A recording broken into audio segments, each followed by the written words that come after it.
गोविंद गोविंद राधे श्री राधे राधे गोविंद श्री राधे राधे गोविंद गोविंद राधे श्री राधे राधे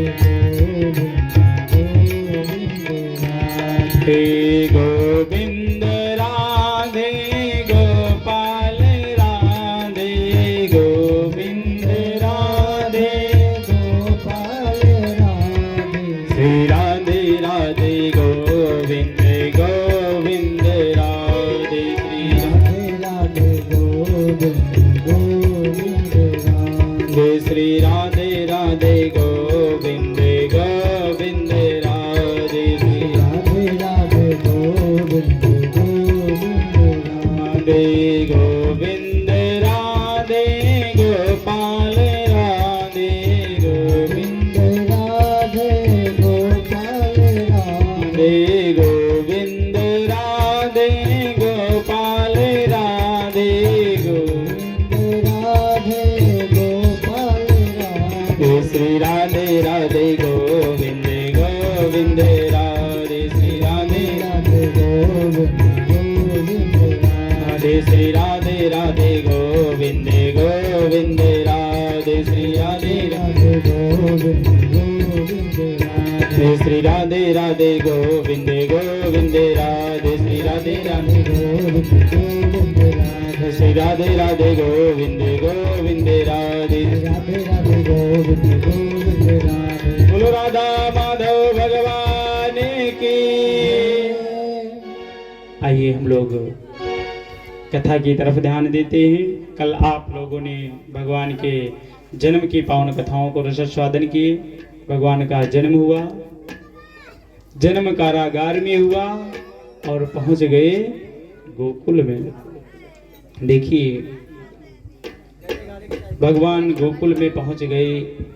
जब भगवान को लेकर जा रहे थे वसुदेव जी तो उनकी जितनी हथकड़ियां बेड़ियां लगी थी वो खुल गई। बताओ क्यों खुल गई? और जैसे ही माया को लेकर आए फिर हथकड़ी बेड़ी लग गई। क्यों? जब हम भगवान के पास जाते हैं, जब हम भगवान के शरण में हो जाते हैं, जब हम भगवान के हो जाते हैं तो जितने भी बंधन रहते हैं उससे मुक्त हो जाते हैं। और जब हम माया के साथ में रहते हैं, माया के जंजालों में फंसे रहते हैं, तब सारी हथकड़ियां बेड़ियां लग जाती हैं। आज जैसे भगवान गोकुल पहुंच गए, नंद बाबा के जब महल में पहुंचे, नंद उत्सव धूमधाम से मनाया गया।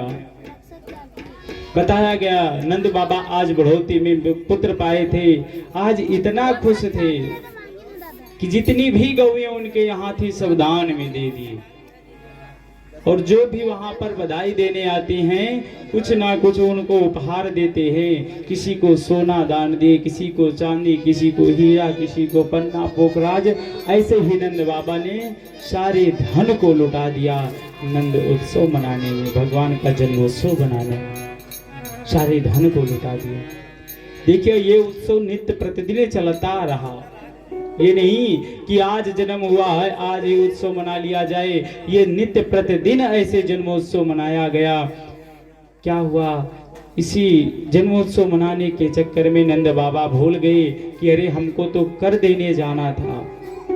देखिए पहले के जो बड़े बड़े राजा हुआ करते थे वो छोटे राजा से कर लेते थे, छोटे राजा बड़े राजा को कर देने जाते थे। ऐसे ही जो बड़ा राजा था उस समय वो कंस था और नंद बाबा जो थे छोटे राजा थे, तो नंद बाबा कर्ज देने जाया करते थे। नंद बाबा को याद आया कि अरे हम तो अभी कर नहीं चुकाए हैं। यहाँ कन्हैया का जन्मोत्सव मनाया जा रहा था। नंद बाबा चले गए कर्ज को देने के लिए मथुरा। जब वह मथुरा गई तो मथुरा में वसुदेव जी से मुलाकात हुई। दोनों मित्र हैं। जब मुलाकात हुई एक दूसरे का दुख सुख कहने लगे। देखो मित्र के दुख को देख करके और उनके दुख में शरीक ना होए, दुखी अगर ना होता है तो ऐसे मित्र को अगर हम लोग देख लें तो उससे ज्यादा पाप देखने से हम लोग को लग जाता है। आजकल के 90% ऐसे ही मित्र हैं कि दुख सुख में तो सब शामिल हैं, लेकिन जब विपत्ति पड़ती है तो सब अपने हाथ हटा लेते हैं। आज नंद बाबा और वसुदेव जी दोनों एक दूसरे के दुख सुख को सुना। उसके बाद में वसुदेव जी ने कहा कि देखो, योग माया ने कहा जब हाथ से छूट कर गई कि तुमको मारने वाला गोकुल में पहुंच चुका है, तो कंस इस समय गोकुल पे धावा बोल चुका है और तुम यहाँ अधिक समय ना दे करके तुम अपने महल में जाओ, ऐसा कहा। नंद बाबा वहां से चल देते हैं। यहाँ क्या हुआ, तब तक कंस पूतना नाम की राक्षसी को भेज दिया।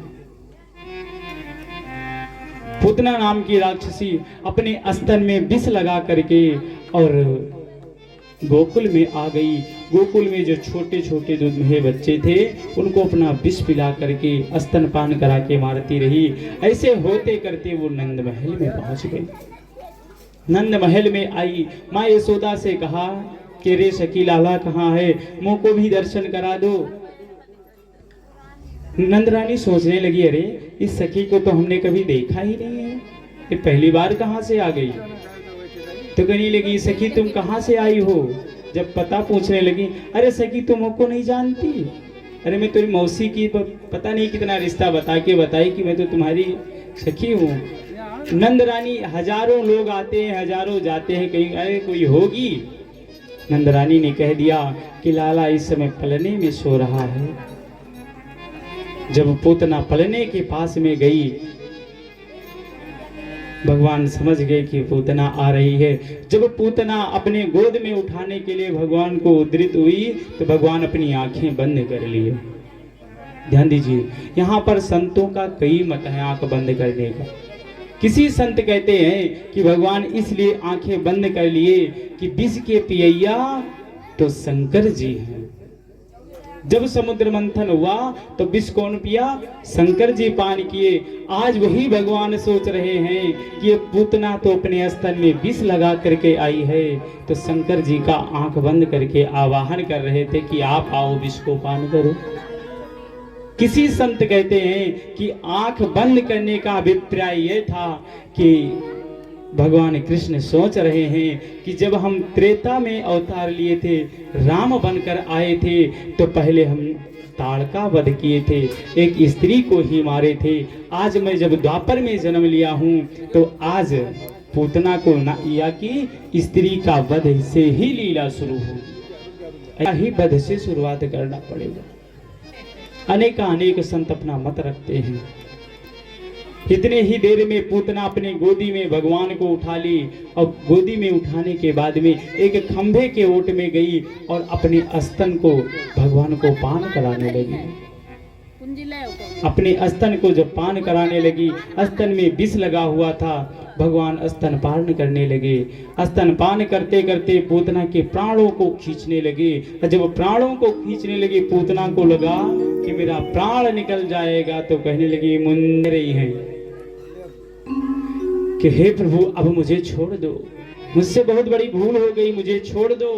भगवान कहने लगे कि देखो, पहले तो मैं किसी को पकड़ता नहीं हूँ जल्दी, लेकिन एक बार जब मैं किसी को पकड़ लेता हूँ तो इतने सस्ते में मैं छोड़ता भी नहीं हूँ। अब तो मौसी तुमको पकड़ लिए हैं, वैसे हम छोड़ने वाले नहीं हैं। देखिए, ये बहुत कठिन बात है।